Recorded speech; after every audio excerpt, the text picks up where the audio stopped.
great sound all these years later. Yeah, Count Basie organization was amazing. Anywho, we digress. It's 9:42. Cory found a way to beat the heat.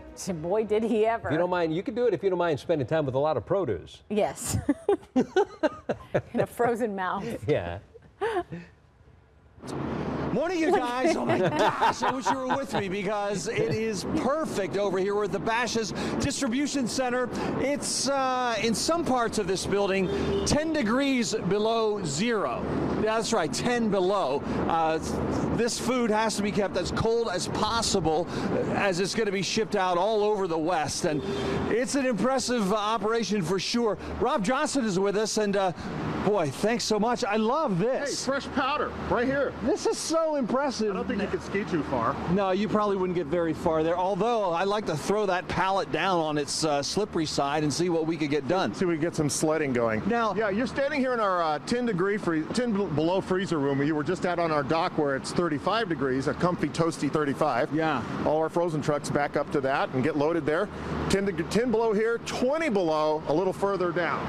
And I was asking you a little bit earlier, there's a reason that you guys have to have things so terribly cold. You might think, well, frozen is frozen. 32 degrees should do it. What's the point of getting it so cold? Well, you can get more frozen than frozen, believe it or not. If you get it really brick hard in this hot Arizona summer, even though everything's going on a refrigerated truck, you want it to start out, the ice cream anyway, as rock hard as it possibly can be, so that by the time it gets to the store, you know it's frozen, and you're not going to have one of those freezer burn situations where it thawed out, right, froze again. Oh, we've all been the victim of that sandy kind of ice cream that you know it's been thawed. We don't want to sell that kind of ice cream at Basha, so we get stuff as cold as we can get it. And I think we've all been in the frozen food section. Anything in here that you might not expect? In other words, are there foods that are frozen here? But you mean like bodies? Well, you know, I've seen the movies. There's no bodies. It seems like the perfect place to store them, though. Ice cream is at the coldest section. The things that are in here are other items that need to be chilled, but not quite as cold. Okay, gotcha. And it just keeps we just keep things as cold as we can. We got about 7 football fields of square footage here.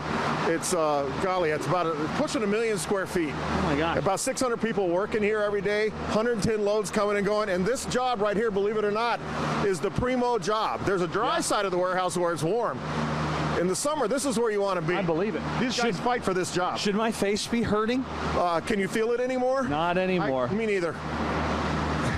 I don't feel anything, no. All right. I'll be looking forward to the walk back out to my car. Rob and I will be back with more from all your friends at the Basha's Distribution Center. We'll see you guys again in just a couple of minutes. Okay, Cor. Whoa. I'm cold inside this studio. I can't imagine there. It's colder there than it was when we were on that glacier in Alaska. Oh. And that was cold then, was cold, probably, yeah, right? yeah. I saw the pictures. Yeah. And we're going to check in with Cory one last time. He better soak up this cold because it's going to be hot when he leaves there. Guys, now, we're here at the Basha's Distribution Center, the very cold room. Now, Rob and I are ready to head into what we call the holy cow of holies. The belly of the beast. Belly of the beast. It's 20 degrees below zero in here. Oh my gosh! And guess what we keep in here? Watch your step, Tom. It's kind of slippery there. A little slippery.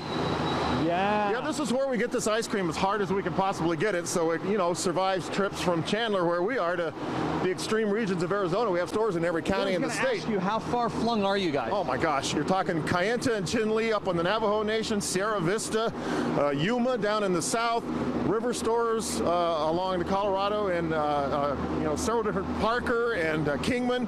So we got some long travels that we have to make, and this ice cream's got to get across the desert. Yeah. So if it leaves in the morning, it's going to be there by sometime that day, right? Yeah, no more than a 6 or an 8 hour drive, depending on where you're going, and usually less than that. But of course, the trucks are refrigerated as well. But you want the product to make sure it's brick hard, right? As you know, as it's coming and going from the truck or getting out to the shelf. And you were saying that this is a premium job for your guys. They want to be in here in the summertime. Like I said, there's like 600 guys who work here. There's a dry side and the cold side.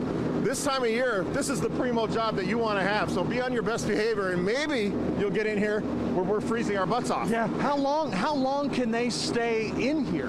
You know, these guys, I think it's a badge of honor, kind of a macho thing.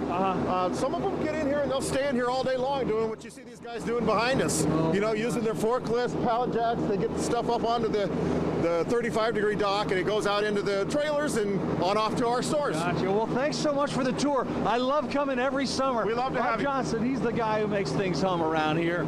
These boys, too. See you again soon, you guys.